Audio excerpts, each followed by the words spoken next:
Hi folks! Learn how to elevate your real-time animation skills with a free Unreal Fellowship Animations course. We're unlocking over 35 hours of expert-led content only shown before on an invite-only basis, so don't miss out.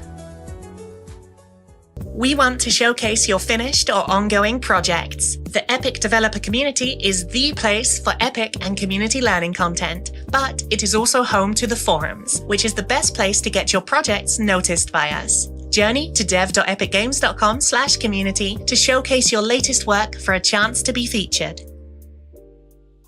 Moving over to this week's Community Spotlights. Starting strong with 3D environment artist Yota Tosaki and their latest scene, a beautiful post-apocalyptic landscape created using Unreal Engine 5.2 and the new procedural content generation framework. Let them know what you think of Lost City on their art station. Rendered in Unreal Engine 5.3, Arcvis artist Miguel de Andrade showcases their passion for the industry in their light and bright reimagination of the Morehouse by Craig Elwood. Watching this gorgeous walkthrough is practically a digital vacation. Watch in full on the forums.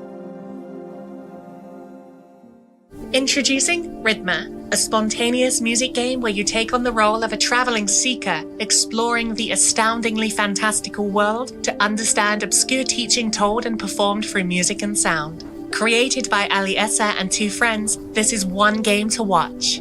Learn more on their art station. Thanks for watching this week's news and Community Spotlight. Unreal Fest 2023 is just a few weeks away, and as the expanded event welcomes both devs and creators to come together in New Orleans this October 3rd through 5th. There will be something for everyone at this year's Unreal Fest, from game developers and creators to filmmakers, artists, architects, and beyond. This year's event features 200 new sessions, including presentations, demos, and hands-on labs delivered by the Epic Games team and your industry peers. Also, for the first time, partner sponsors will be on hand to connect with the community. Attendees can visit Platinum Partner sponsors AWS, BMW, Perforce, Qualcomm, and Sony Electronics to see some of their UE-driven tech up close. They can also join our Gold Partner sponsors HP, Incredibuild, Nintendo, and Worldwide Technology for a one-on-one chat about what their offerings could bring to their projects. Ticket sales are limited, but there's still time to register, so visit unrealengine.com/events to learn more.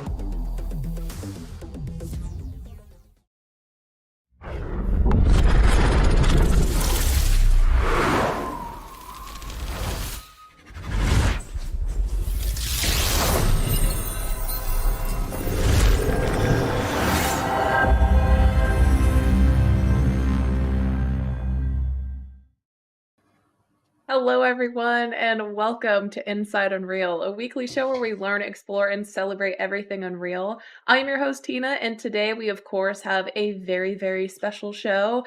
We are officially kicking off the MegaJam for this year, and we will be doing the theme reveal.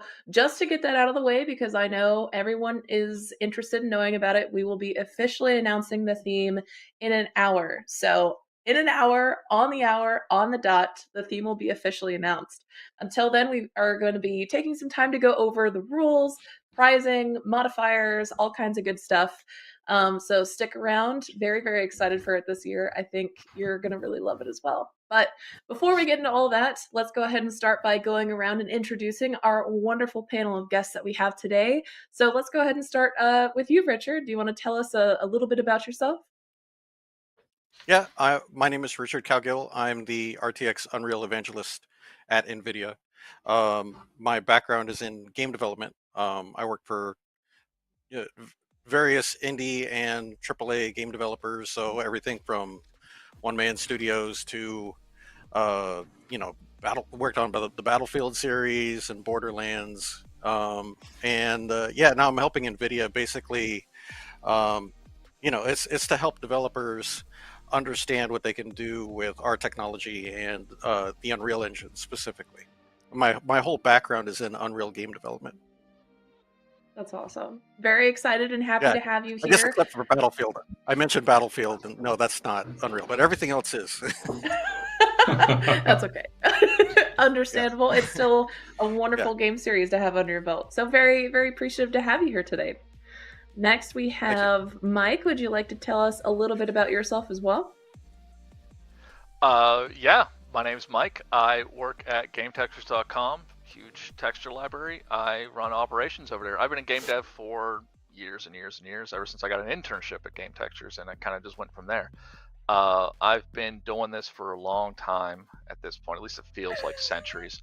I transitioned from art to project management and sort of just operations stuff. I still do some art on occasion, but such is life. I have a lot of fun with these game jams. They sort of motivate me to go back into my own dev.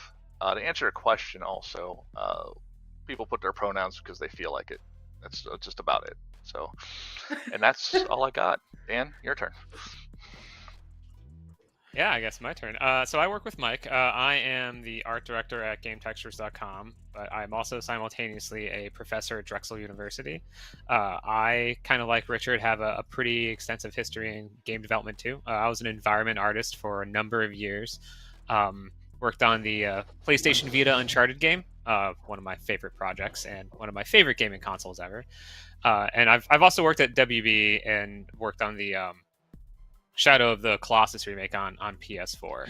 So a bunch of other smaller projects here and there. I spent a lot of time freelancing, and a lot of that time was using Unreal Engine. I've been using this tool since the Unreal 3 days. So yeah, I'm just happy to be here. Happy to help kick off the MegaJam.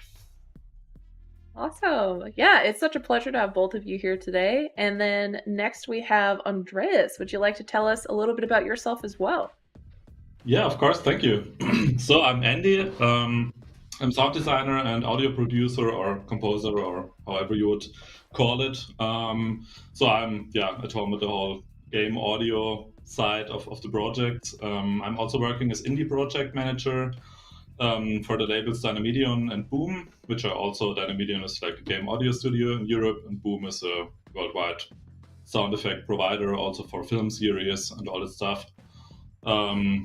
And of course, I'm also here for their joint venture project, We Love Indies, which I will be talking about a little bit later, which is like a sound design platform for everybody here. That's about it. So I'll forward it to you, Sky. Well, hey everyone. You've probably seen this face half a dozen times, but you've probably interacted with me if you've ever partaken in any challenges or mega jams over the last few years. It's always wonderful to see what everyone gets up to, and everything that you guys make is incredible, and I can't wait for seeing what you got this year. Yes, it is. It's very exciting. I really am very much looking forward to what everyone makes this year. I just have a feeling it's going to be one of the best yet, which I feel like we say every year, but it's because it's true. It just keeps amping up as time goes on. So Sky, if you don't mind, I think now might be a good time to kind of talk a little bit about the MegaJam and just what it is for anyone who might be curious about it but isn't fully sure of what it is and what they get up to during something like this. Sure. So people may be aware, people might not be. So the Epic MegaJam is our annual game jam event. We run it for 7 days, and you can team up with yourself and be, your own champion, or team up with up to 5 folks across the world to, ship something in 7 days. And that can be the weirdest and wackiest of games, or it can be something that is very close to your heart and you're reimagining stuff. Quite frankly, there is no real limits to what you can do, only your own creativity. And I know y'all are not limited in that, so it's great. So as you may be also aware, we will announce the theme later. Just everyone in chat, that's later. So, and with that theme, you then have your 7 days to create a game around that theme. So it could be around mechanics, it could be characters, it could be animations, or the overall feeling. So depending on how you interpret it in a literal sense or a more creative conceptual way is also great.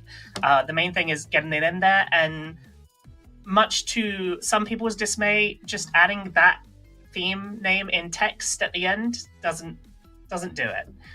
So please give it some thought, and don't just rush at the end to be like, left-handed penguin. That's not the theme, just so you know. And so the Mega Jams get sponsored by our gracious sponsors each year. A range of different prizes, resources are available. We have the itch.io page full of all of the Unreal Engine specific stuff. And this year, for the first time ever, we're also accepting UEFN entries, and that's Unreal Editor for Fortnite. And so you can do that as well, which is great. There's some really great tools and some really great resources available. And we really want to give as much opportunity for people to try out, game dev, or not even necessarily game dev, but just overall interactive experiences. So that could be, okay, if you think about, let's think about ArcViz for a second, and you've got a walkthrough of a house or an apartment, but how do you gamify it? How do you potentially take that to the next level? So even if you're not a game dev and you might be into film and TV, you might be into automotive or transport, lean into that and then try and work out how you can make that interactive and fun for somebody playing it. So really, the sky's the limit.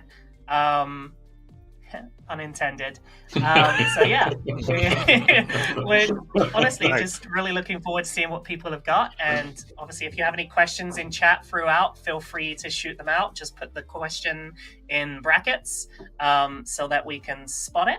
And yeah, we'll get through them. Yeah, awesome. Did I miss anything? Thank you so much for... I don't think so. I feel like that was a pretty good overview of it. I appreciate you tackling the sky pun at the end there, because I wasn't going to mention it. Maybe I would have, I don't know, but I was. yeah, one of us had to, so I'm glad it was you. But yeah, that's a great kind of general overview of the Mega Jams in general and kind of what to expect. So I think from there, we're going to start off. I'm going to go through, explain the rules for this year. Generally, it's pretty much the same if you've participated in any of our Mega Jams previous.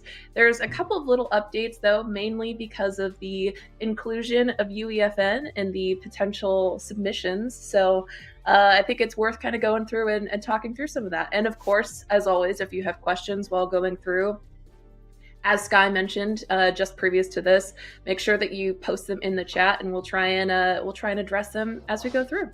So we'll get started there. First, main thing to start with, of course, is project requirements, right? The game must include custom gameplay that exceeds the gameplay found in Epic Games starter templates. So you're welcome to use some of those starter templates, of course, as a baseline for building your game further off of, but it needs to be more than that. So keep that in mind. It's a great baseline to start there, but try to add in more elements that are your own and lead into whatever kind of game it is that you're hoping to make for this. All art assets in the game must have a material other than default material applied to it. So as much as I would love to see an entirely gray game, at least maybe added a couple different variations of it at the very minimum, instead of just the default gray material that gets to sit on everything. We're going to need a little bit more than that. And then submissions must be packaged for Windows, Mac OS X, Android, or iOS, the development build. No full unpackaged projects. VR and AR projects are also accepted, though we recommend that you build and package them for the previously mentioned stuff as well, as there's no VR or AR criteria for this year's Mega Jam. And Android games can also be distributed via the Play Store as well, if that's something you're interested in doing.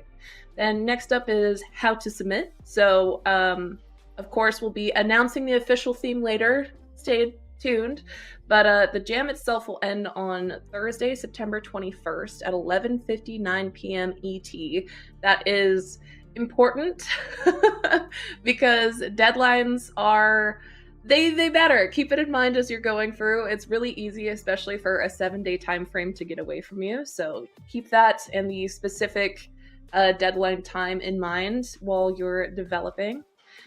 Things that you'll need is the following information when you do submit your projects. You're going to need your team name, each team member's name and email address associated with your Epic Games account, your game name, the name of your submission, which please format the name of this with your zip file with your team's name attached. Example that we give on the official rules is team name _ game name. List any content that was created before the jam that was included in the final submission.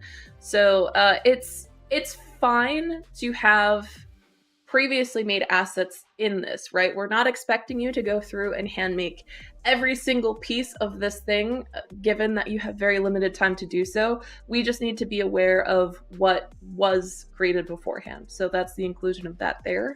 And submissions must include a link to gameplay footage between 30 to 60 seconds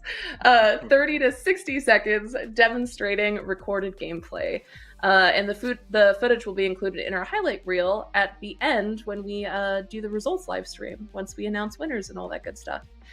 You need to upload your game to your itch.io account page before you can submit it to the 2023 Epic MegaJam page as well. So there's kind of the double upload there. Just make sure you also keep that in mind. It needs to be put into both so that we can get the full submission there. A note to keep in mind here, in order to submit your game to itch.io, your zip file must be under 1 gigabyte. This won't affect most projects, but just be mindful of the size of the game once it's compressed. It's a little easy for it to kind of go over that sometimes, so just make sure you double check the size of it as you go through.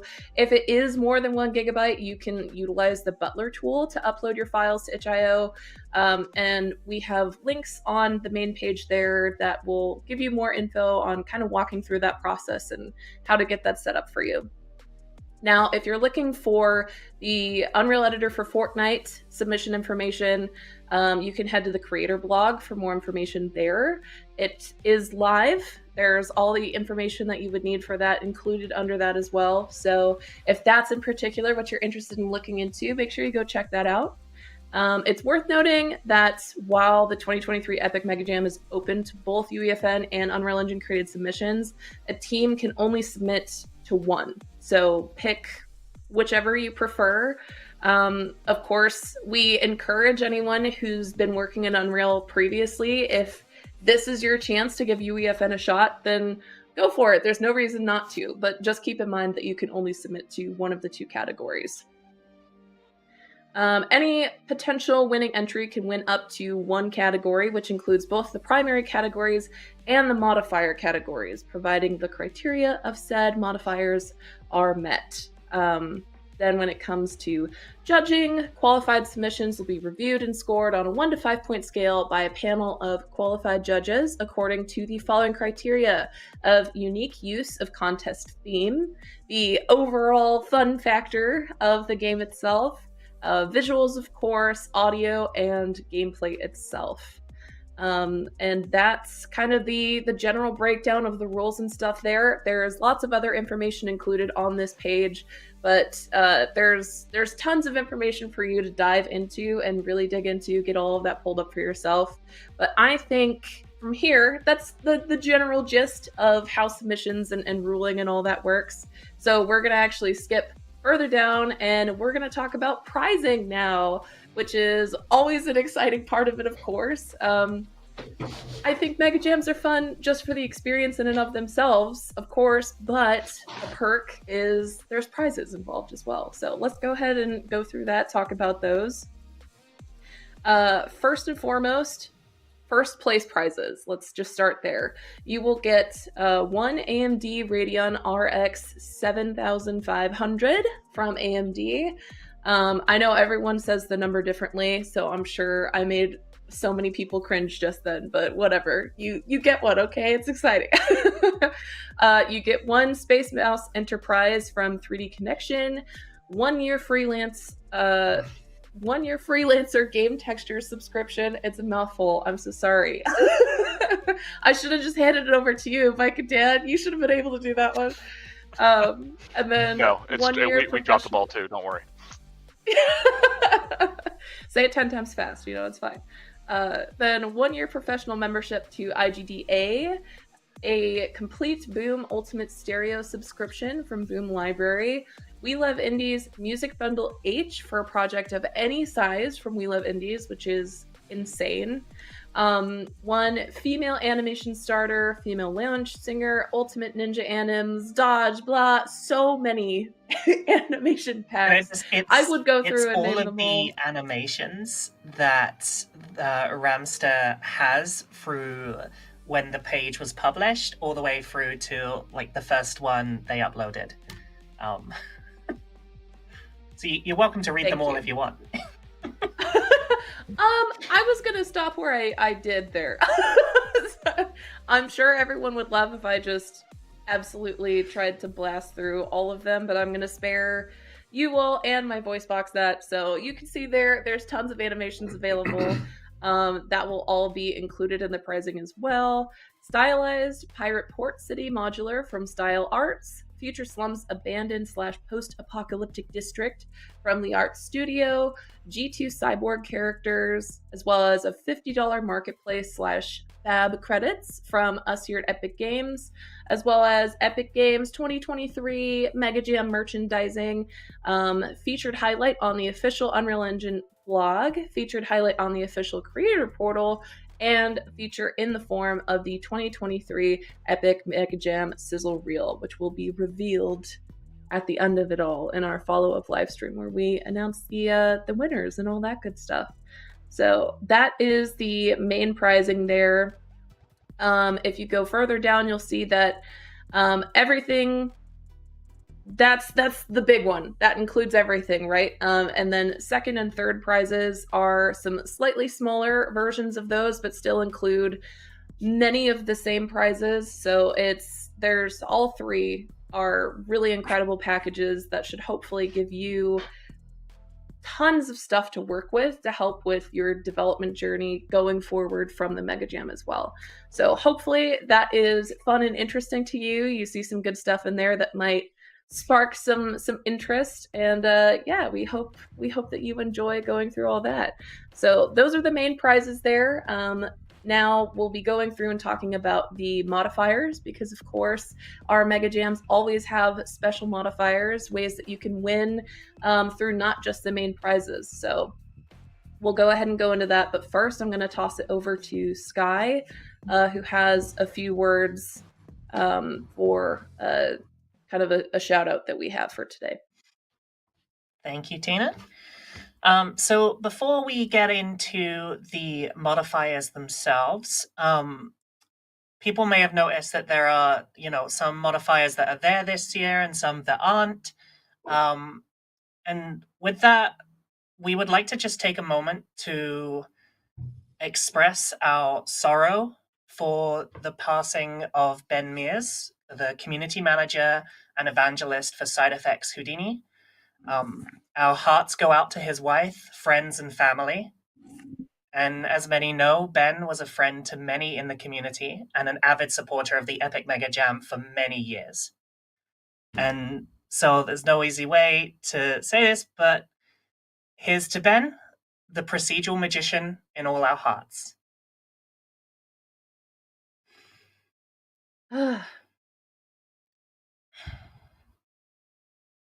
Fantastic. Thank you so much for that, Sky. And yeah, here's to Ben. So with that, we'll move over into the modifiers category with kind of a special place in our heart for some of that previous work that was done from Ben through the years. So we'll kick off into the official modifiers here. We're going to go through and start with the sponsors that we have here with us today. So Richard, let's go ahead and kick it off with you. Would you like to kind of talk a little bit about the modifier that Nvidia has this year? Yeah, we have a category called Speed of Light. It's just a category that kind of reflects the general interests of Nvidia, like what we do, what we're trying to do. Which is we're trying to make everything run faster, and we're very interested in real time, right? We are, just as a company, we're kind of trying to move beyond, baked lighting or, anything that might slow down workflows, and just get artists and creators to build stuff really fast, produce work really fast. So that's the general theme of our category, and the requirement of it really is just include use some bit of Nvidia technology to accelerate your work. The easy solution there is DLSS 3, right? Because that's a plugin. You can drop it into Unreal like 5.2, 5.3, and just go, right? That's really kind of the easiest thing to make use of. And DLSS 3, is a collection of technologies, so you don't have to use every part of it. You could just use like the upscaling part of it, and I would say like that's sort of like the minimum requirement for that category. But we'd like to see people go beyond that if they could, right? Like make use of, say, DLSS 3 plus another technology like RTX DI or ray traced caustics, which we have custom code for on our website. I can, if we're willing to switch over to my feed, I can show what RTX DI is like if we want to do that now. Can you guys see this okay? Yeah, there we go. We've got it pulled up now. Yeah. So this is a test scene based on marketplace assets. It's actually a combination of different marketplace scenes. There's this whole outdoor city street environment. And then there's a separate marketplace scene, which is this indoor area. And they've been basically combined together. And the whole point of this is to show what you can do with a technology like DLSS 3, RTX DI. RTX DI, the DI in RTX DI stands for direct illumination. And the whole idea behind it is it allows you to do nearly unlimited real-time lighting. So the scene is full of like point lights and rec lights, and I'll select all the point lights so you can see there's a very high number of them. Let me take a look, see if I can. Oh, it's escaping me where the. Oh yeah, okay. So only shows one selected. That's funny. But anyway, there's well over like 300 some point lights in the scene right now. And they're all shadow casting. There's like no cull distances put on them. And RTX DI is a technology. I mean, it gives you real-time path trace quality lighting, and it's designed to work with lumen and nanite, which is exactly what this scene is. So I'll just play it real quick, and you can see I've dropped the city sample character into it. And you can see you just get, a ton of real-time lighting and shadowing technology out of this, capability out of this technology. There's like you can animate your lights with it, move them around. There's really no limit, and like I said, it fully works with existing systems, and that's kind of the point, right? Like none of these assets were modified to make it work with RTX DI or anything like that. It's all out of the box stuff. So yeah, that's it in a nutshell. I wanted people to see. We talk a lot about RTX DI as a technology, but I actually wanted to take a moment and show what that's all about. In fact, I think I could do let's see, we do a stat light rendering, right? And that gives you the current number of lights in the scene. So there's like 322 lights in the scene, and you can see what the there's a lot going on here as far as real-time shadow goes. If I could just show one more cool thing about RTX DI as a tech. Oh yeah, let me turn that off.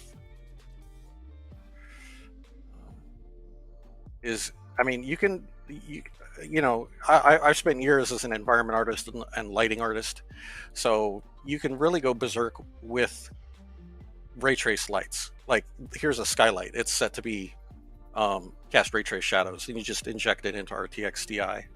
Or here's some extremely large point lights, just because you can do it.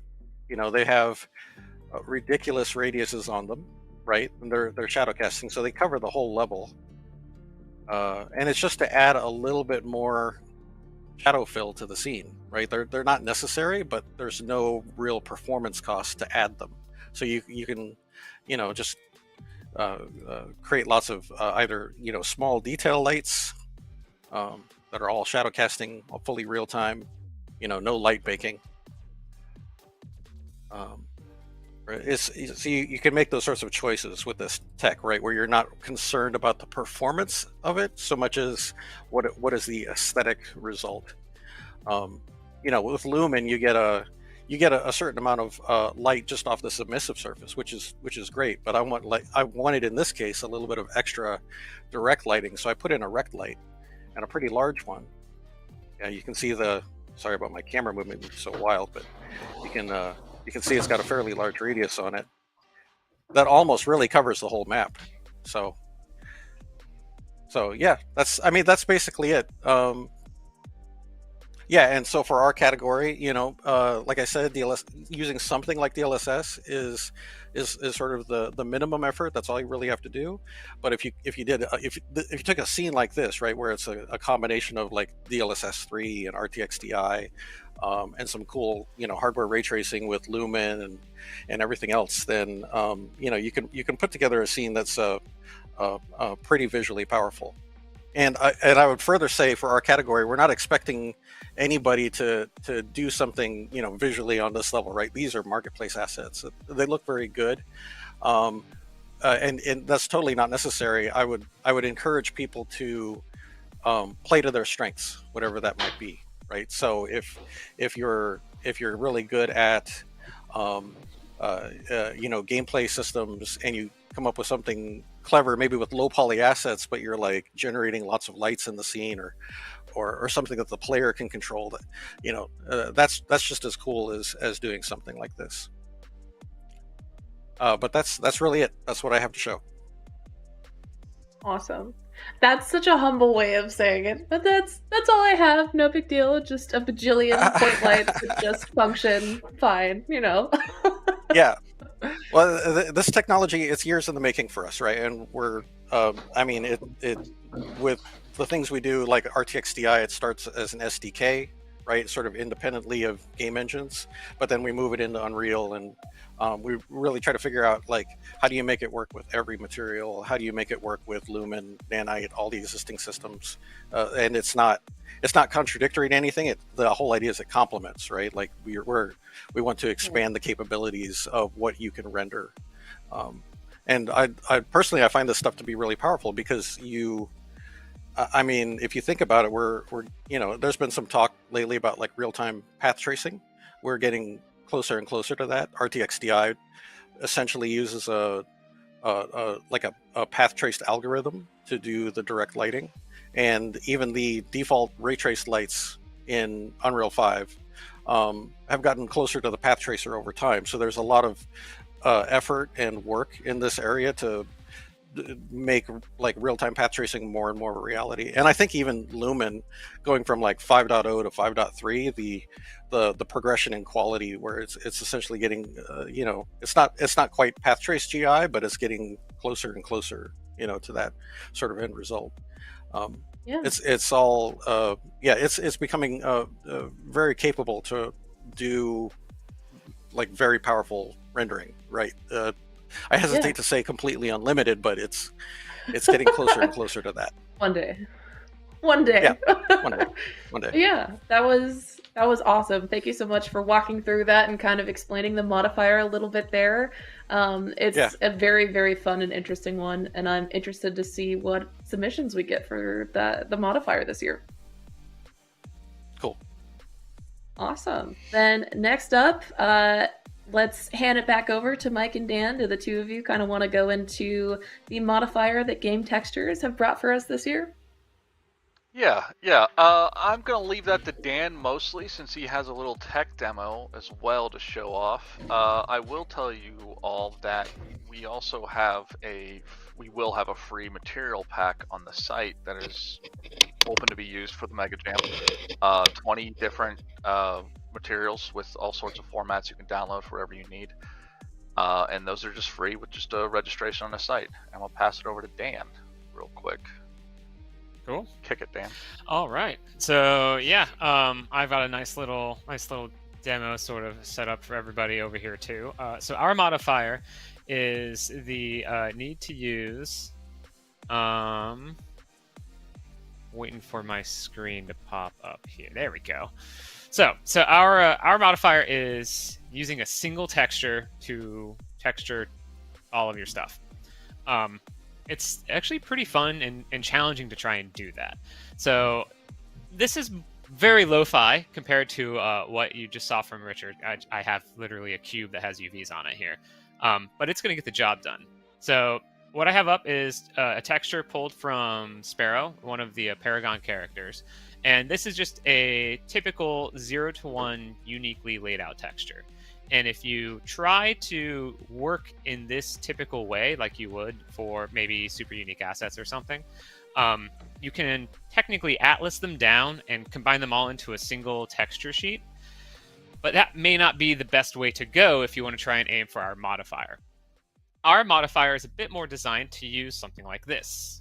This is a trim texture, and this is something where you can modify UVs of an asset to kind of reuse this single texture in a lot of different ways. And I just have this cube here. I'm going to make my mouse not nearly as jumpy. There we go. So if I go and just take a look at this cube, and I fire up my UV channels. So I just have this cube laid out perfectly so that it's stretching across just 2 parts of that texture and the rest of it's not being used. And what that looks like inside the material is, let's see, this is the demo one right here. Kind of just like this. So you can do a lot of different things in trying to lay out UVs for the square that we have there. So one way you can do it, and I'm not going to be able to cover everything. This is just very much a broad, simple overview of ways you can work with trims or ways you can work with different RGB channels as well. So with this trim texture, I actually have on the cube a second UV set up. So I can actually just change the coordinate index right there, apply that. And now if I come back, we're looking at the gold parts of that material. So by using UVs, you can kind of adjust where you want your texture to appear. So I've got UV channel 1 up here. So this is what that swap did. And in this project, I think I'm currently auto-generating light maps. So that's what this is. You don't need to worry about that. Cool. So that's just one example. So there's another example that you can do with this as well. So if I go to what I called crazy texture, it looks super funky right now, but that's because this single image actually has 4 different grayscale images inside it. And this is another way that you can go in order to get as much variety and information as you can into your single texture. So this is the red channel. It's just pulled from that trim that you saw previously. My green channel is more of just like a concrete kind of trim that I used in a previous project. This is just some trim that I had laying around from a long time ago, but it still works. And none of this necessarily matches up perfectly with each other. And then finally, if you needed to do some plant stuff, here's your alpha card. All of this can be used and reused in different ways inside of a different material. So if I go to demo 2, this is that texture. And I still have a texture coordinate plugged in to force of habit. But this is the texture that's being used. And you can see that instead of using RGB to do everything, I'm using individual color channels here to drive different effects. And this is just a very simple example of what you can do with that. So instead of using a texture on its own to drive roughness, you can actually just grab any of these color channels. So right now I'm using the red channel. For fun, I'm going to change that to blue. And what's doing is it's taking the dark areas. So let's go back to that texture so you can see. So let's go to my blue channel. So what it would be doing here is it would be taking the dark areas and basically applying the 0 roughness value I have set up to that. And then the brighter areas, it would be applying the 1 roughness value. So it's acting kind of like a mask between these two areas in this lerp node, and that's what's driving roughness. And for color, right now, I'm using a multiply. So I'm using the green channel to multiply on top of this kind of like pink fuchsia type of color. But I could also use an add instead, and that's going to give me a brighter result. And then you can build upon this to have as many options as you want that allow you to reuse this setup in a lot of different ways. Even though you're only going to be using one texture for this, you can have like 35 or 50 or 100 different materials. And that would allow you to leverage material instances, which I've got one right here. So this material instance would allow me to quickly change the color. Let's just go blue. Cool. And then I can also tweak my roughness values. I'm just going to drag around, something like that. And this would just be a material you can apply wherever you need to on your model, and you can just continue to build on this. And any changes you make to your master material will go through that way. One last thing, those of you who want to use normal maps, I know that with UE5, if you're going to be using Nanite for anything, Nanite kind of makes normal maps, at least in the way that they would be made to like make a character look super detailed. Doesn't really matter as much anymore. But if you still want to use normals, or you want to have a specific type of tiling normal somewhere, you can still do that in this workflow. You just have to be kind of smart about it and figure out how you're going to break up your other two channels.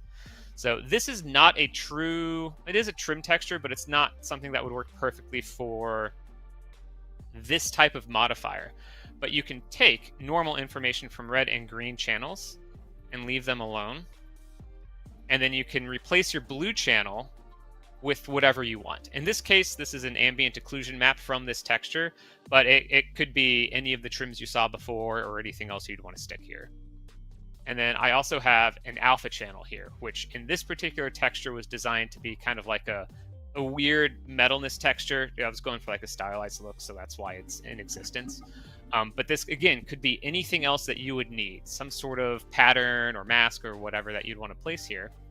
And you can, in your material, once I find it, use this setup here, and I'll expand this just so anyone who wants to screen cap it can, to get your normal map to behave correctly, since you do need a little extra information that's missing from here. The last thing I want to make sure I mention, you may or may not need to do this, but your compression settings, if you want to use this particular type of texture, probably should be shifted to BC7, but you could play around with any of this to make sure that it's working the way that you intended to. And yeah, I think that mostly covers it. Are you sure, Dan? There's probably one more last thing you could add. What do I need to add? What did I forget? I'm joking. You said one last thing about like 4 times. Oh, one last thing. Mike.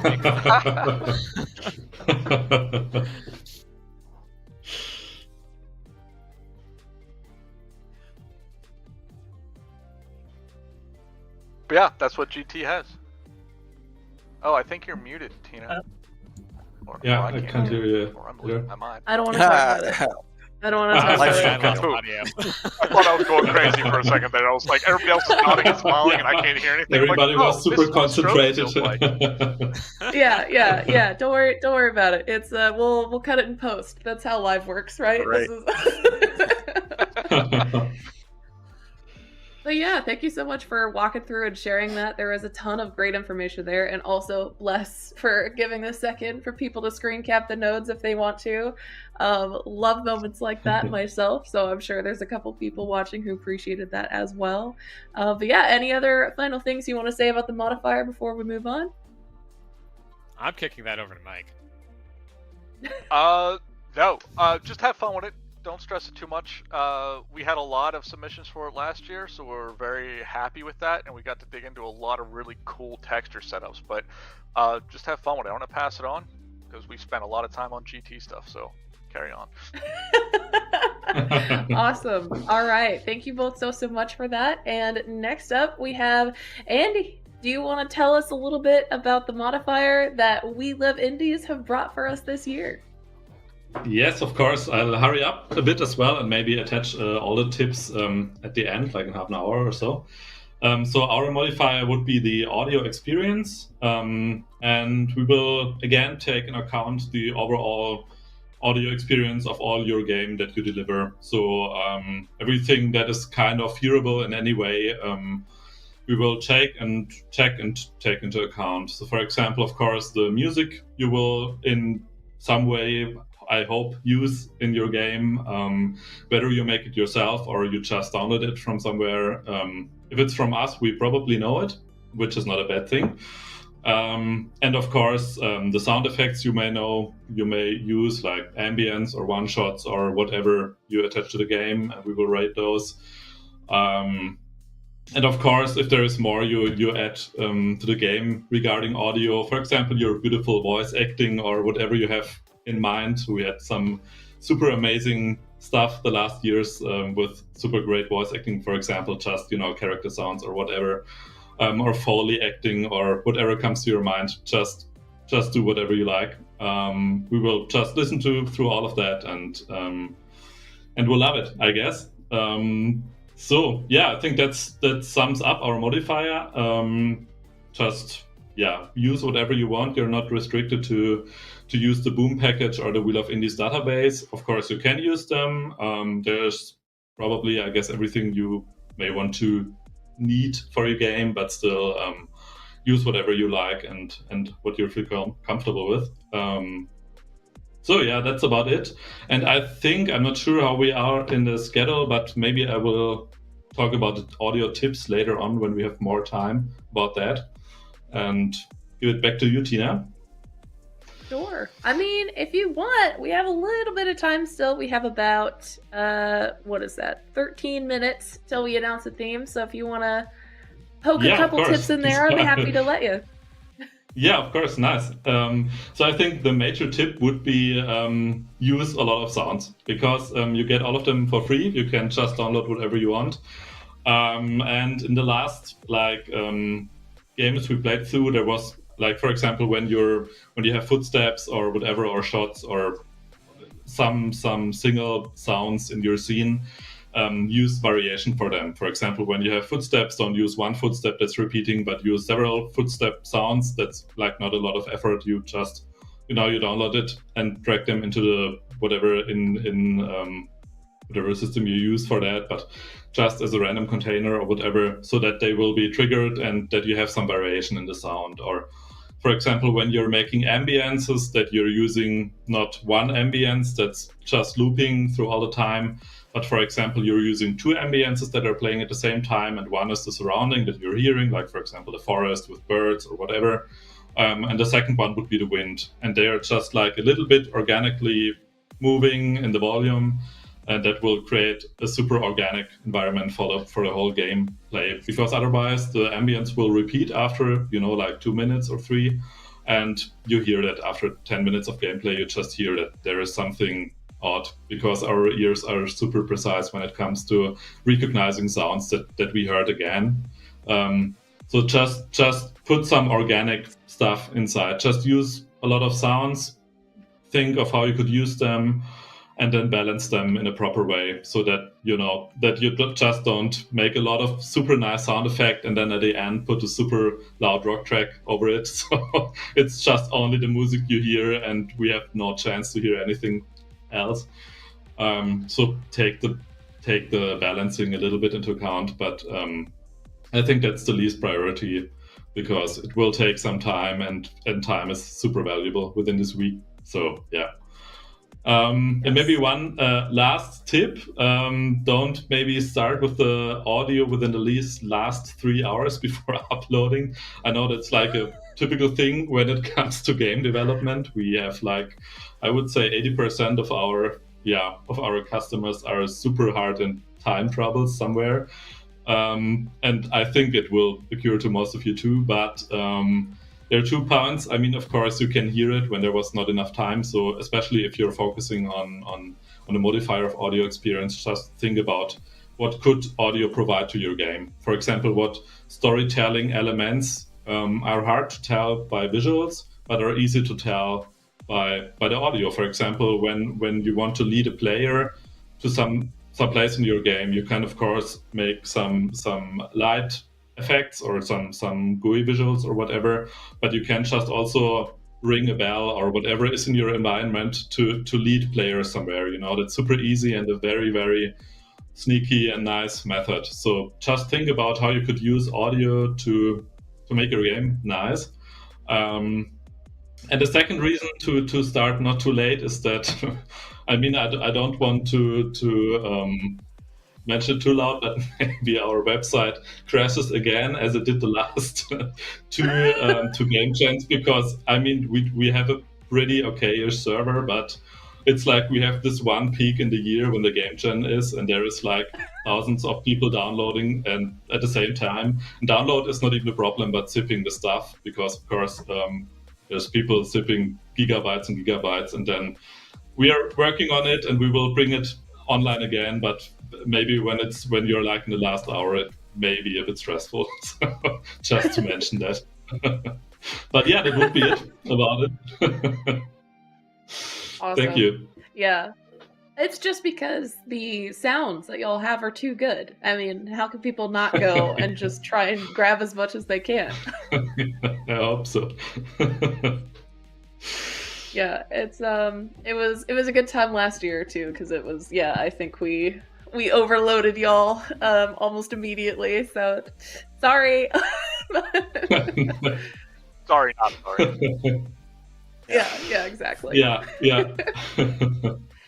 Yeah, it's a good time though every year, and that is some fantastic advice too that I kind of want to build off of, since we have a little bit of time here. I want to give out some just general tips and tricks and kind of general good practices for everybody to keep in mind. First and foremost is just kind of, like I said, building off of what Andy said, do make sure that you're not holding anything off until to implement it within the last couple hours before submission. I mean, do what you want to do. That sounds entirely too stressful for me, and I would rather you not have to go through that. So try and plan out, time budget a little bit for some of these things. Of course, there's little things that you can tweak up until, it comes within time, but try and get things that are newly implemented in a little bit earlier than probably that last day, just to save yourself a little bit of stress and headache. Another tip that I want to make sure I give out, it's less a tip and more a request. From me to you, this is, I'm gonna look directly at the camera. This is a heart-to-heart right now, okay? I know jams are stressful. I know there's limited time for them, but please take care of yourselves. Please eat, please drink some water, please sleep, get proper rest.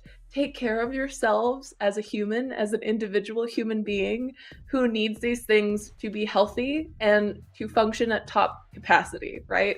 If you just stay up slamming absolute energy drinks and coffee nonstop and don't sleep for a week straight and all that good stuff, I guarantee it's going to make your work end up not as good as it could be anyway. So please take the time to take care of yourself while this is going on.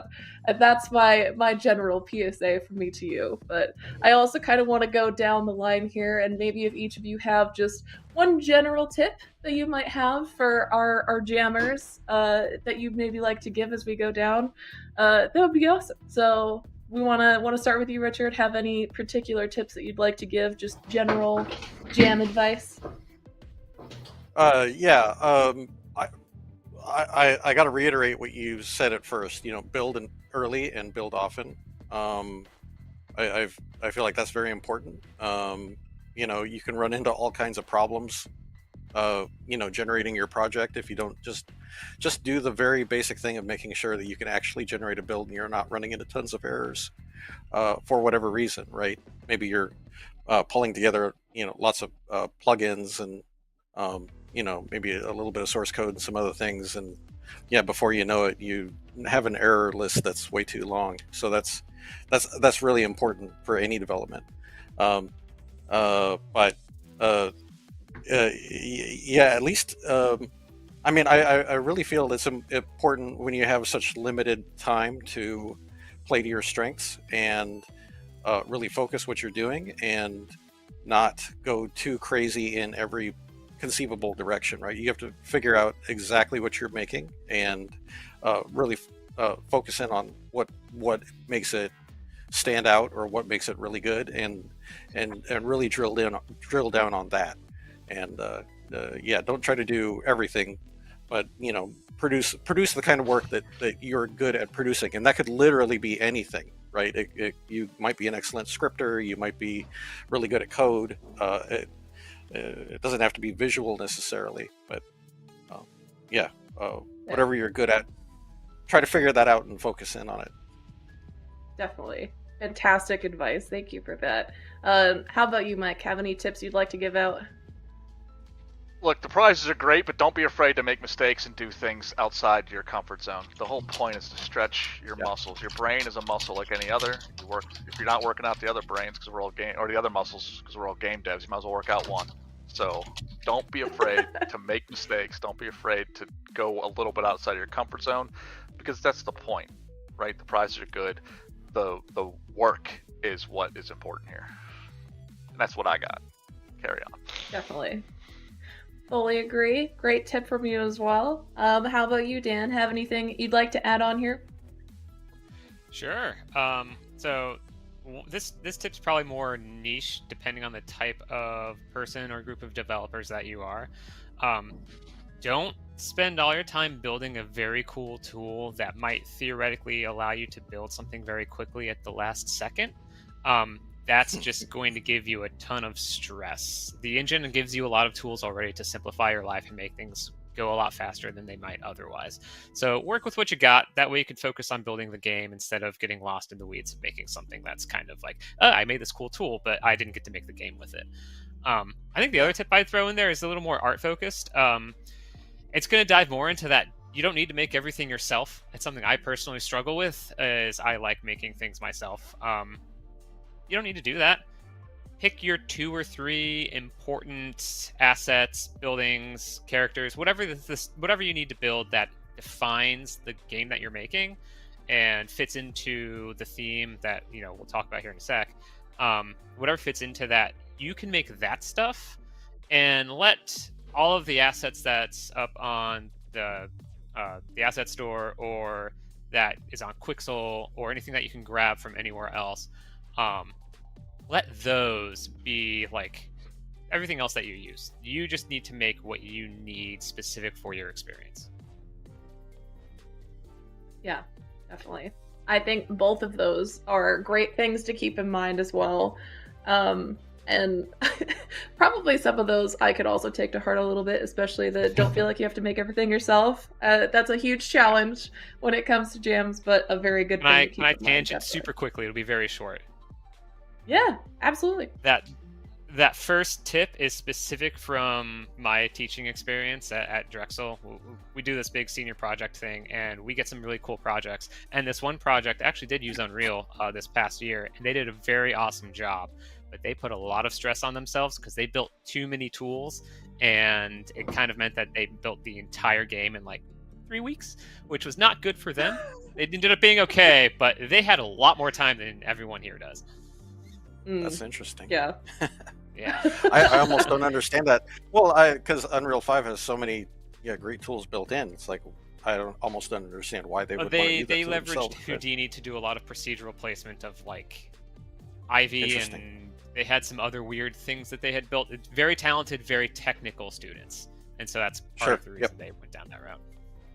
Yes, makes sense. Yeah, do appreciate that kind of context there. Hopefully it'll help encourage people to to make your tooling decisions wisely. Awesome. Andy, I do want to toss it back to you in case you have one other tip that you want to throw in there. I know you already gave us some, so now I'm just being greedy. But if you have another one, please feel free. Of course. Please make breaks. I think that's like my one tip for everybody, like especially also to me when I'm working on something. But I don't know if you, especially probably on the visual side as well, but if you're, for example, everybody who's making music will know that you're like, you're making a cool beat in the evening, making some really cool music, and you're just working on it like for 10 hours or something until the late morning, and then you're sleeping for 2 hours or 3 hours, and then you're listening to it again, and there is like this moment of, okay, what have I done the last 10 hours or 12 or whatever? You don't recognize the track at all anymore because you were completely in a loop. So that would be my tip. Just make breaks every 2 or 3 hours at least, 20 minutes break, go out, take a fresh air and refresh yourself. Yes. Then everything would be good. Yep, absolutely. I second that wholeheartedly. And with that, we've done it. We're at the hour. So Sky, we got to you just in time. Would you like the honors of announcing the theme for this year's Mega Jam? Well, just one last thing. Actually, before we announce it, I did want to say that please check out the resources on the itch.io page. There are lots of different free resources available, and this is, whether it's sounds, whether it's animations, and everything else. There is something there for everyone. So something's not your strong suit, dive into one of those free resources. Grab it, roll with it. You might not have to chug any more energy drinks. It's great. And also another thing I did want to mention is the modeling tools in Engine. Use them. They are great. They're fantastic. They will save you a lot of time. And just one more thing. It's I think it's time to announce the theme. I'm getting called out in chat as well, so I'm just let's do the theme. Let's do the theme. You're building the anticipation really well. Let's do it. Do we get a drum roll? Yes. All right. Drum roll, chat. All right, let's announce it in 3, 2, 1. Just me.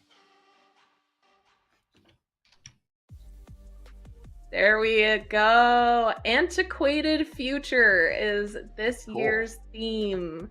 So there's so many possible ways to take this theme and run with it. I'm genuinely so excited to see what everybody comes up with. I don't want to give out too many things, don't want to fill your heads with too many ideas, but there's so many different possible ways to take this and run with it. And I'm genuinely excited to see what you come up with. Let us know what you think. Very excited. It's going to be such a good one. And I wanted to maybe give a second back over to Sky here. Tell us your thoughts on the theme this year. I know you worked very hard on it.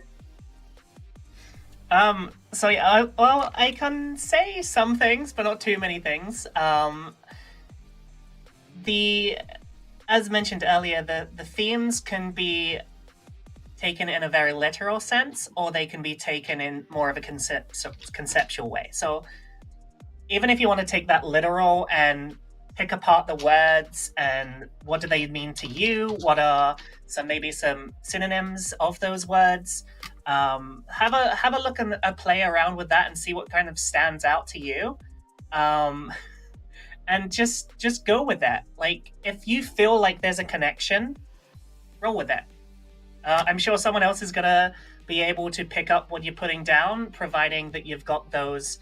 You're building your game around your theme, as opposed to building the game and then hoping that you can slot it in somewhere via text, which doesn't count.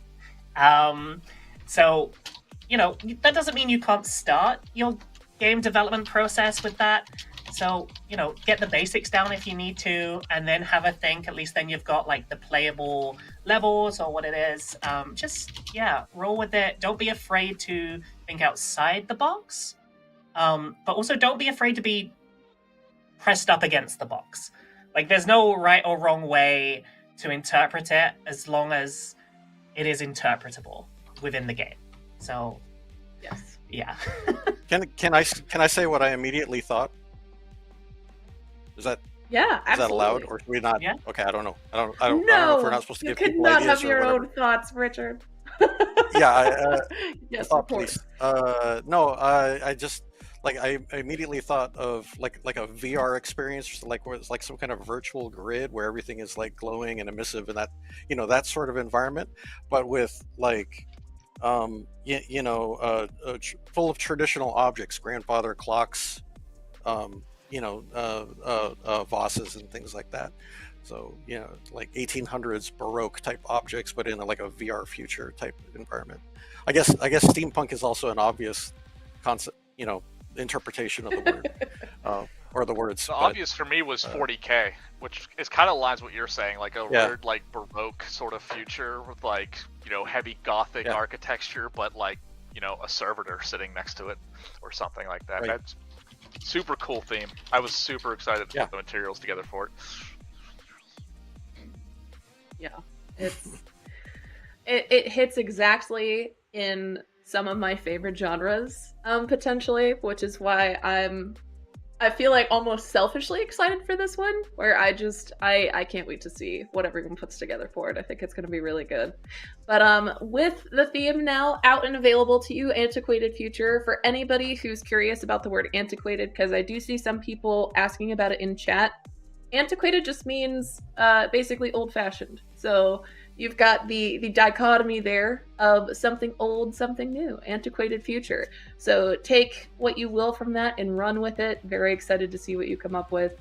I figure now we'll take a little bit of time to answer some questions that y'all might have had throughout about either rules or just the MegaJam in general. Sky, just so I'm not sitting here talking to myself, I'm going to ask you the questions that I saw about the rules so I feel less weird about it. One of the main ones that people were asking about when we were going through prizing was, are the prizes split up between a team, or does everyone in the team get the full list of prizing?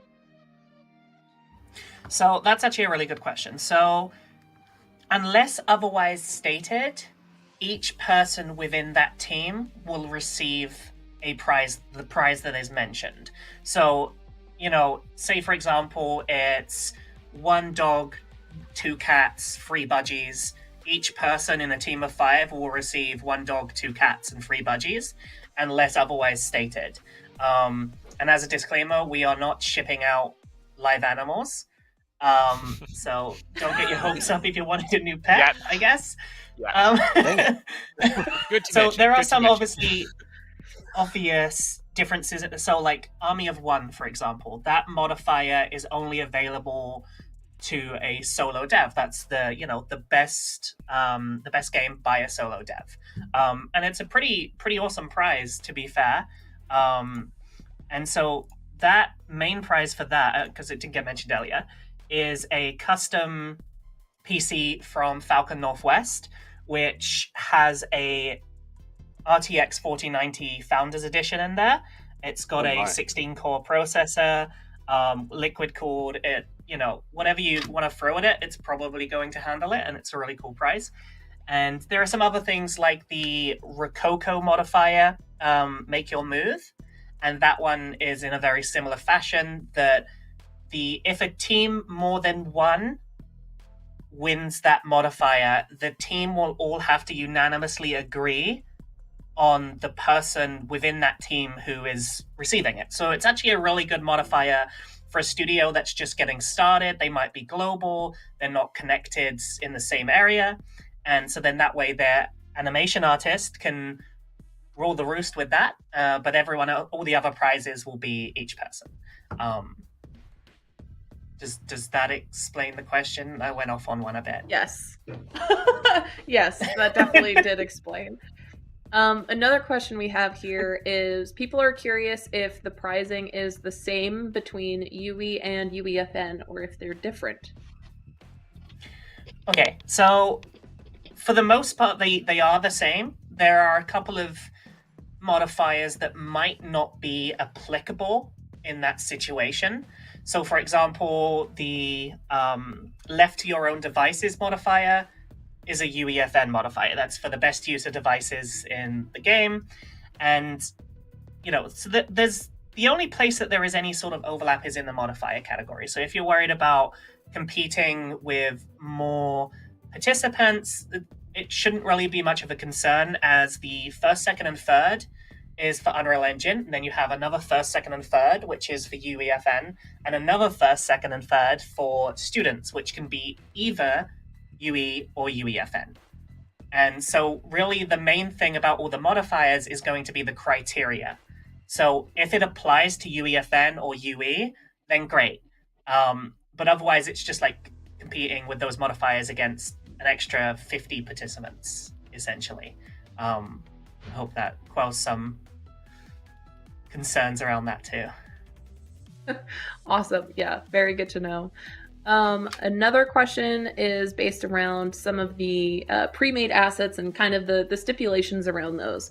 So do you mind talking a little bit about how people can use free assets, if there's any limitations on what assets they can use, and what that would mean in regards to their submission and scoring?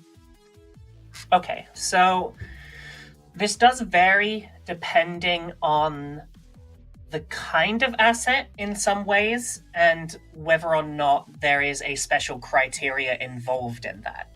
So, for example, if we want to take audio experience as an example, as a modifier, the main thing around that criteria is the use of music and sound within the game and how that elevates the overall gameplay experience and everything else. So while overall with the audio judging across like first, second, and third and other modifiers, there might be a little bit more said to be with like, how do you put all of these pre-made assets together? How do you work on spatialization? How do you, impact gameplay and the emotion, the mood, the atmosphere, all of those things? Whereas say with the sound audio experience, it's the overall thing. And that goes to kind of the similar thing with like physical assets, as an example, a bunch of boxes that you have from the marketplace. Yeah, they're boxes, and you might not be receiving a kind of grading based on those assets, how they're made themselves. But there's something to be said about putting together a bunch of kit bashing assets, putting them all together. How does that impact gameplay? How does that experience come across in line with like the theme, and is there a way that impacts audio? You're doing sound effects, like all of those things are really important too. So don't be discouraged if you are not a 3D modeler or a composer or anything like that. Just have fun with it, see what you can do creatively, and just because you're not a modeler doesn't mean that you don't stand a chance at winning and doing amazing stuff. I'd like to add something to that, Sky. Just don't take the demo scene from whatever pack you're using and try to just put that in the game and act like that's the level you built, because I've seen that time and time again. I'm not going to call out any names, but it doesn't make it past, it doesn't pass the smell test. Like, we'll see it, and if I can look at their marketplace pack and say, oh, that is the exact same scene that they have in their marketplace pack, that's like, why? Yeah, definitely. Awesome. Thank you so much for going through those, Sky. There's a couple modifier questions that I'm going to shoot off at the rest of y'all real quick. One over for the use it or lose it modifier category. We have a question where they're wondering if they're allowed to use things like vertex color and noise nodes as well, or if it's stipulated down to just the one sheet like you were talking about. Vertex color and noise nodes would be things that are inside your material, so you're free to use that stuff. That's not a problem. I guess a good question would be if you make a separate noise texture, but if you're using a node that's inside the engine that's specifically like a Perlin noise or whatever, and it's inside the engine, you're good to go. So perfect. There we go. All right, I'm going to go through and make sure I collect questions because I want to make sure we address any of the big ones. So in the meantime, I know we didn't get a chance to go through some of the other modifiers, Sky. So do you want to go through and kind of list off what those may be for everyone while I hopefully get some of the most burning questions out of chat here? Okay, yeah, that sounds good. I briefly mentioned the Army of One modifier a little bit ago. And so you can check out the itch.io page or the UEFN blog if you need to really dive into what those prizes are. But that overall is a solo developer category for the best game developed.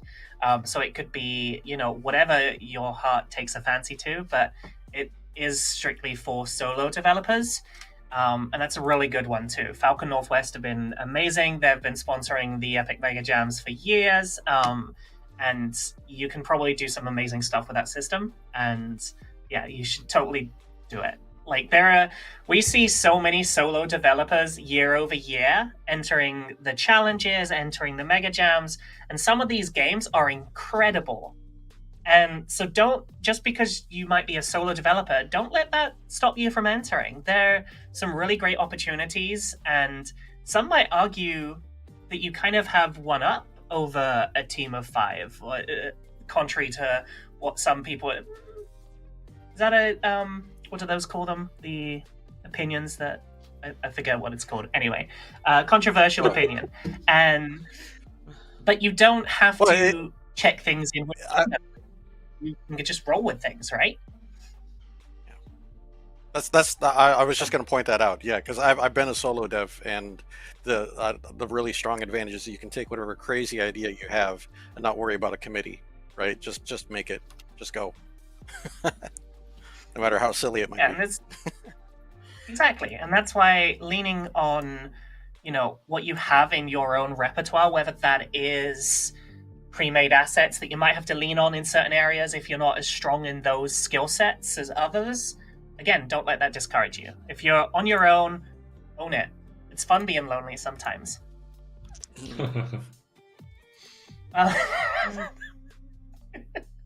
Okay, next up we have... Scott, you need a hug? I can give you a hug.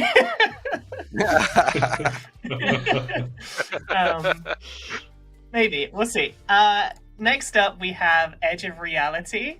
And so this is a capturing reality / reality scan / reality capture modifier. And that's for the game that makes the best use of scanned assets in their game using reality scan or reality capture. And so on the HIO page and the UEFN blog, there is a redemption sign up for some PPI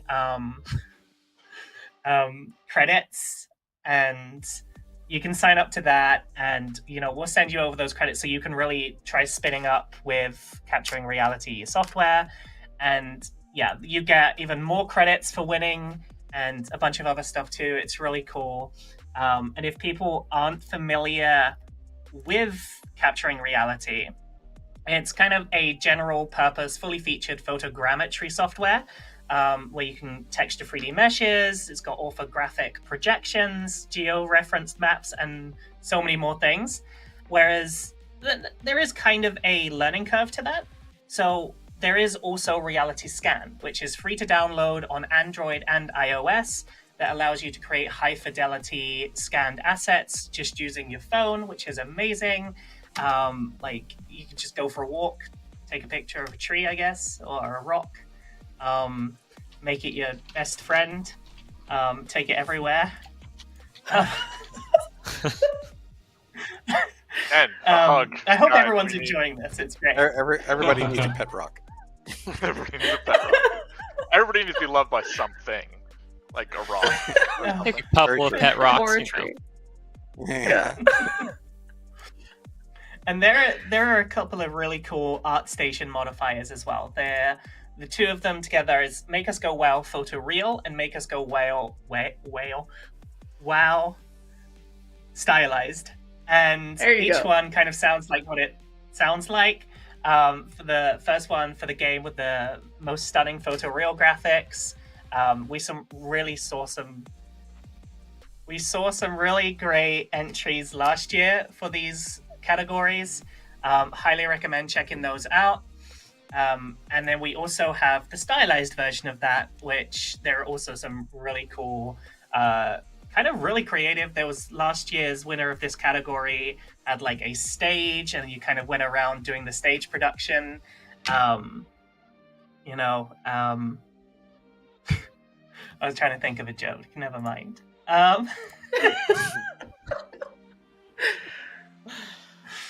Oh, it's too much energy drinks.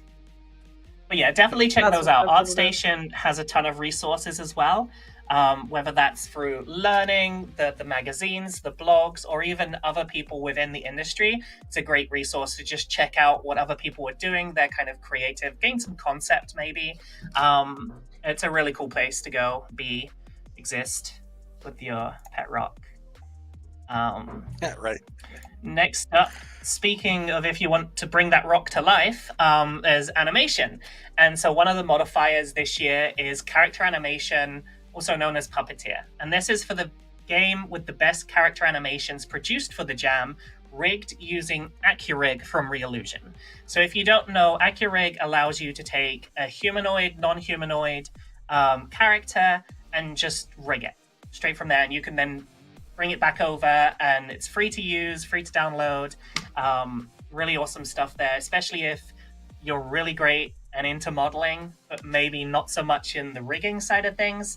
And you can just let it do the work. And, save yourself some time if you need to. And there's a bunch of different animations that you can, tweak yourself or keyframe, but there's also a bunch of animations out there that are free for use, which I'll go on to a bit later, but Ramster Z has on the resources section where you can download some paired animation examples, and it's a really great place for one of the modifiers that I'll mention in a moment.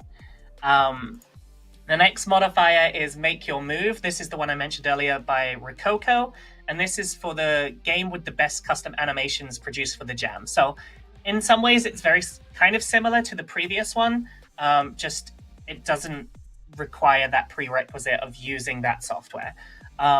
However, with that said, Rococo do have a free motion capture solution. So definitely check that out in the resources too. It's great. And so winning that, the primary prize of this is a full performance capture bundle for the team member of the team choice. So like I said earlier, if the team is one or more than one member, that team will have to agree on who receives that prize. But all the rest of them, everyone gets. So cool. Next up, we have Double Trouble, which is for the best game that makes use of paired animations. So kind of going on this animation track here, but so when you think of paired animations, you can think of hugging, wrestling, even sometimes you might be walking down the road, someone bumps into you, that kind of animations that pair together in some way, shape, or form.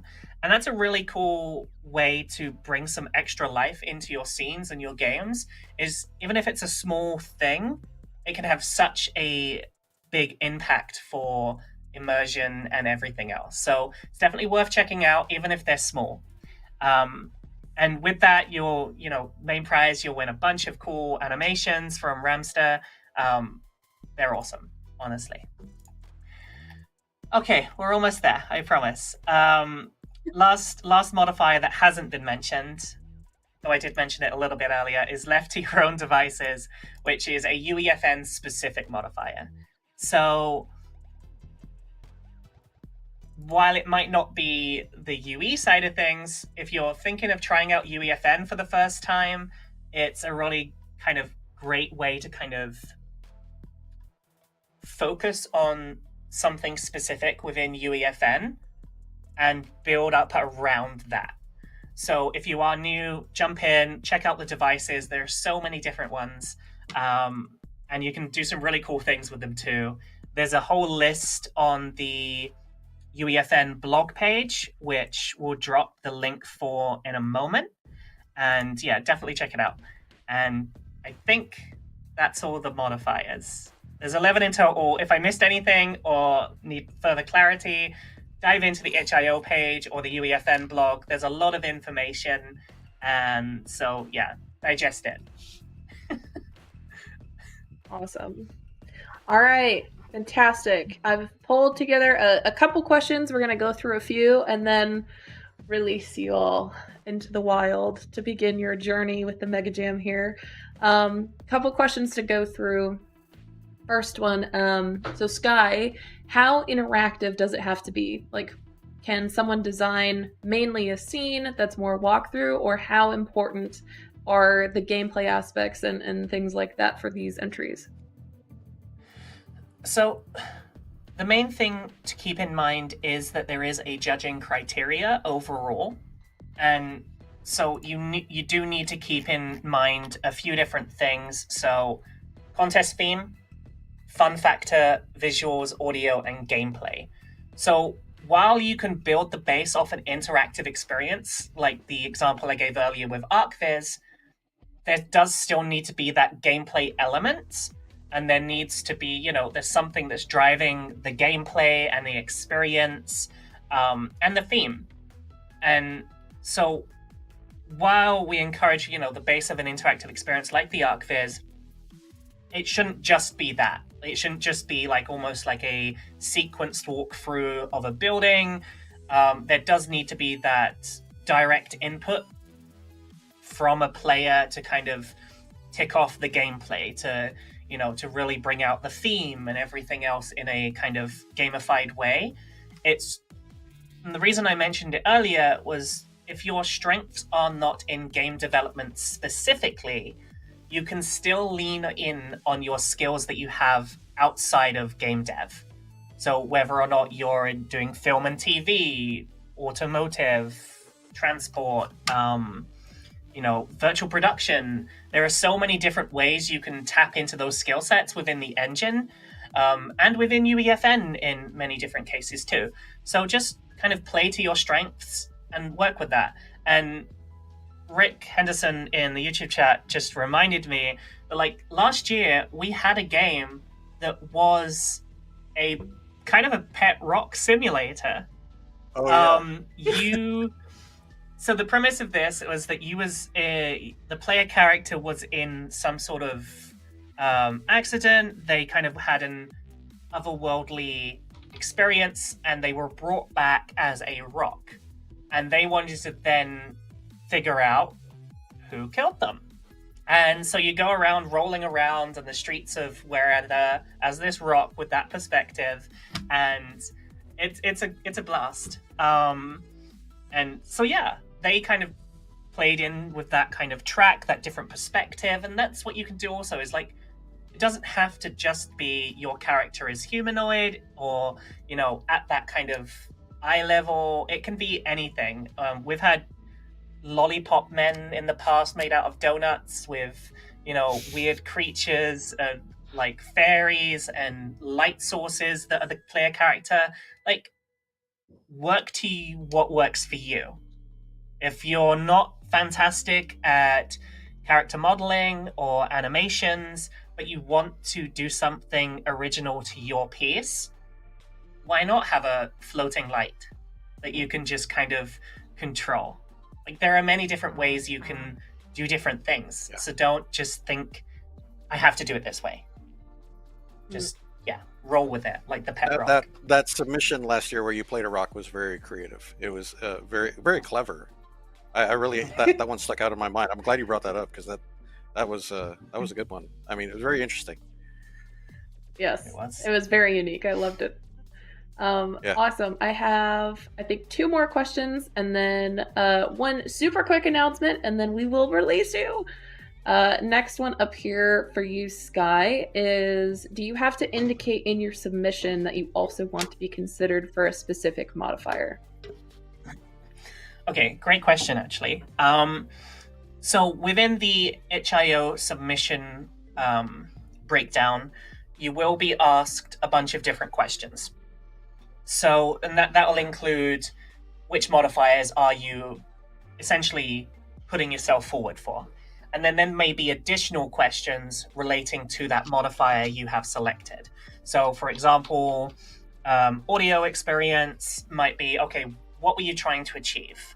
What sounds and audio did you potentially use? And how did you want it to be achieved? What was the ultimate goal? Where did you end up? Just so that we can kind of gauge what you're trying to do, and, if you were trying anything different, and all of those things.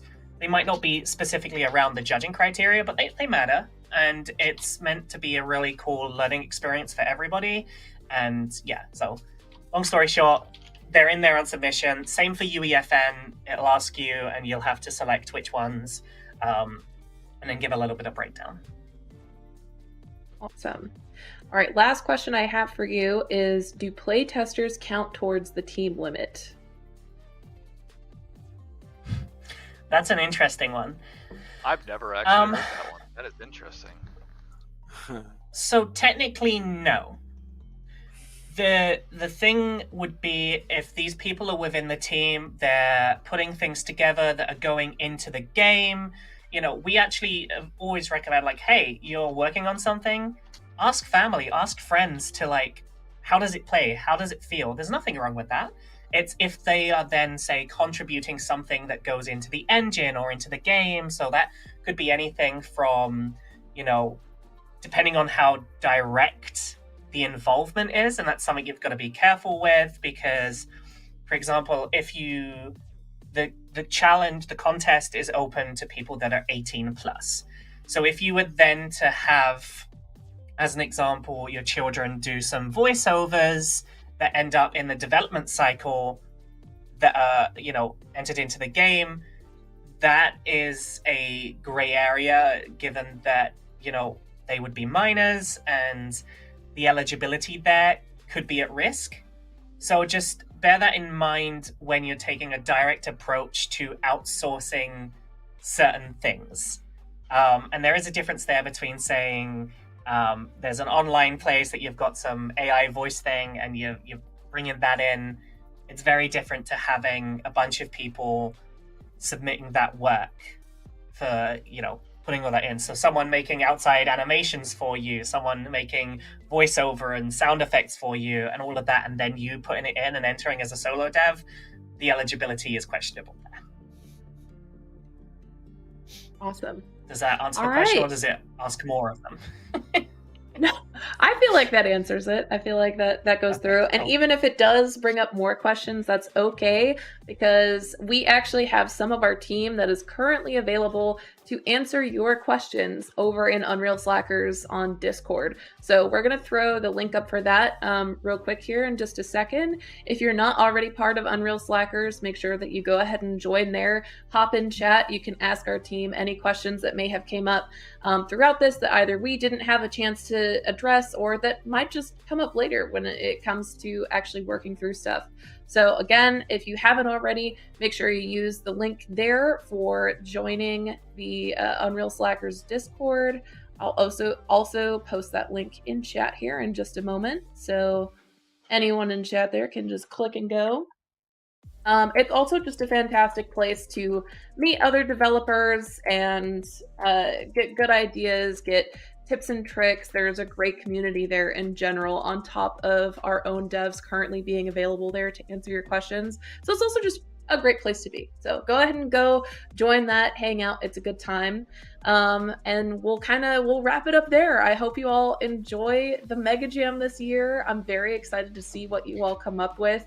We have another special show tomorrow where we're actually going to be having on some creators who had participated in a previous MegaJam and now have turned their MegaJam entry into a full game that we're going to be actually playing through tomorrow and talking about their journey of being in a jam, what it's like taking that basically demo, turning it into a full project and actually releasing it as a full game later on. So if you're interested in learning more about that project and that process, make sure you tune in tomorrow as well. And yeah, any other final words that anyone here on our wonderful panel has to say before we wrap up? I just want to say good luck. Good luck, everybody.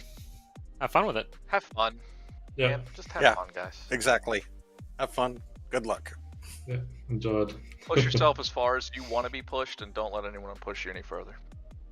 That's right. Yes. And Absolutely. one last thing, good luck. Right. Yes. Yes. Good luck. I love that this has come from this. Thank you, Dan. You're welcome.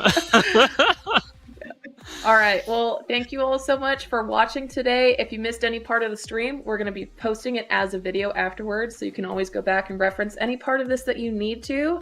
And of course, like I said, tune in tomorrow for that special edition of LFG. And yeah, good luck. Have fun. We'll see y'all later. Bye, everyone. Yeah. Take care. Bye.